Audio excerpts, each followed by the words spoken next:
ನಾನು ಈ ಕಥೆ ಹೇಳೋದಿಲ್ಲ. ಅವನು ನನ್ನ ಮೂಲಕ ಮಾತಾಡ್ತಿದ್ದಾನೆ. ಈಗ ರಾತ್ರಿ 12 ಗಂಟೆ. ನಾನು ಈ ಮಾತುಗಳನ್ನು ಹೇಳುತ್ತಿರೋ ಕ್ಷಣದಲ್ಲಿ ನೀನು ಕೇಳ್ತಿರೋ ನಿಶ್ಶಬ್ದದೊಳಗೆ ಒಂದು ನಗು ಮರೆತಿರಬಹುದು. ಅದು ಸಾಮಾನ್ಯ ನಗು ಅಲ್ಲ, ಅದು ಜೋಕರ್ ನಗು. ಹಳೆಯ ಸರ್ಕಸ್ ಕಥೆ. ನಮ್ಮ ಊರು ಹೊರವಲಯದಲ್ಲಿ ಒಂದು ಬಿಟ್ಟು ಹೋದ ಸರ್ಕಸ್ ಮೈದಾನವಿತ್ತು. 20 ವರ್ಷಗಳಿಂದ ಯಾರೂ ಅಲ್ಲಿ ಹೋಗಿರಲಿಲ್ಲ. ಜನ ಹೇಳ್ತಿದ್ರು, ಅಲ್ಲಿ ಹೋದರೆ ನಗು ಕೇಳಿಸುತ್ತೆ, ಆದ್ರೆ ಮನುಷ್ಯ ಕಾಣೋದಿಲ್ಲ. ನಾನು ನಂಬಿಲ್ಲ. ಭಯ ಅನ್ನೋದು ಮಕ್ಕಳಿಗೆ ಅಂತ ಭಾವಿಸಿದೆ. ಆ ದಿನ ನನ್ನ ಜೀವನ ಮುಗಿದ ದಿನವಾಗುತ್ತೆ ಅನ್ನೋದು ನನಗೆ ಗೊತ್ತಿರಲಿಲ್ಲ. ಮೊದಲ ನಗು. ರಾತ್ರಿ 10:47. ಹಳೆಯ ಸರ್ಕಸ್ ಗೇಟ್ ತೆರೆದಿತ್ತು. ಗಾಳಿ ಬೀಸಿದಾಗ ಒಡೆದ ಪೋಸ್ಟರ್ಗಳು ಅಲುಗಾಡುತ್ತಿದ್ವು. ಅಲ್ಲಿ ಒಂದು ಚಿತ್ರ. ಬಿಳಿ ಮುಖ, ಕೆಂಪು ತುಟಿಗಳು, ಅತಿಯಾದ ನಗು. ಅದಕ್ಕೆ ಕೆಳಗೆ ಬರಹ, ನನ್ನ ಜೊತೆ ನಗಲು ಬರ್ತೀಯಾ? ಆ ಕ್ಷಣದಲ್ಲಿ ಹಿಂದಿನಿಂದ ನಗು. ನಾನು ತಿರುಗಿಗೆ. ಯಾರೂ ಇರಲಿಲ್ಲ. ಜೋಕರ್ ಕಾಣಿಸಿಕೊಂಡ ಕ್ಷಣ. ಸರ್ಕಸ್ ಮಧ್ಯದಲ್ಲಿ ಒಂದು ಲೈಟ್ ಹೊತ್ತಿತು. ಅದರೊಳಗೆ ಒಬ್ಬ ಜೋಕರ್.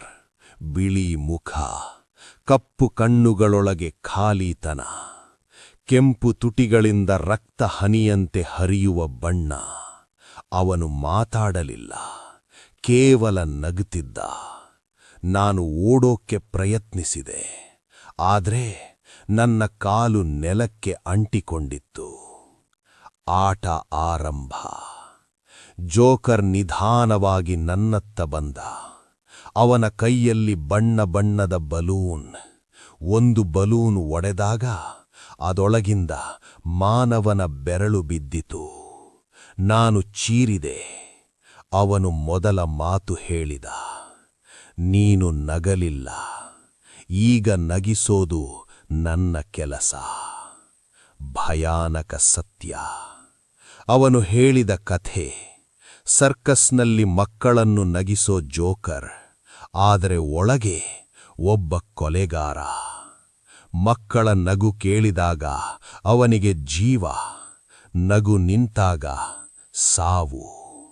ಒಂದು ದಿನ ಮಕ್ಕಳು ಅವನ ಮೇಲೆ ನಗೋದನ್ನು ನಿಲ್ಲಿಸಿದರು. ಆ ದಿನ ಅವನು ಎಲ್ಲರನ್ನೂ ಕೊಂದ. ಸರ್ಕಸ್ ಸುಟ್ಟಿತು, ಆದರೆ ಅವನು ಸತ್ತಿಲ್ಲ. ನಗುವಿನ ಶಿಕ್ಷೆ. ಅವನು ನನ್ನ ಮುಖದ ಹತ್ತಿರ ಬಂದು ಹೇಳಿದ, ನಿನ್ನ ಭಯವೇ ನನ್ನ ನಗು. ನನ್ನ ಕಣ್ಣುಗಳ ಮುಂದೆ ನನ್ನದೇ ನೆರಳು ಜೋಕರ್ ಆಗಿ ನಗುತ್ತಿತ್ತು. ನನ್ನ ಮುಖ ಬಿಳಿಯಾಗ್ತಿತ್ತು, ತುಟಿಗಳು ಕೆಂಪಾಗ್ತಿದ್ವು. ನಾನು ಕನ್ನಡಿಯಲ್ಲಿ ನನ್ನನ್ನೇ ನೋಡಿದೆ. ನಾನು ಜೋಕರ್ ಆಗ್ತಿದ್ದೆ. ಅಂತ್ಯ ಇಲ್ಲ. ನಾನು ಈ ಕಥೆ ಹೇಳ್ತಿದ್ದೀನಿ ಅಂದ್ರೆ ನಾನು ಬದುಕಿದ್ದೀನಿ ಎಂದಲ್ಲ. ನಾನು ಈಗ ನಗು ಮಾರ್ತಿದ್ದೀನಿ.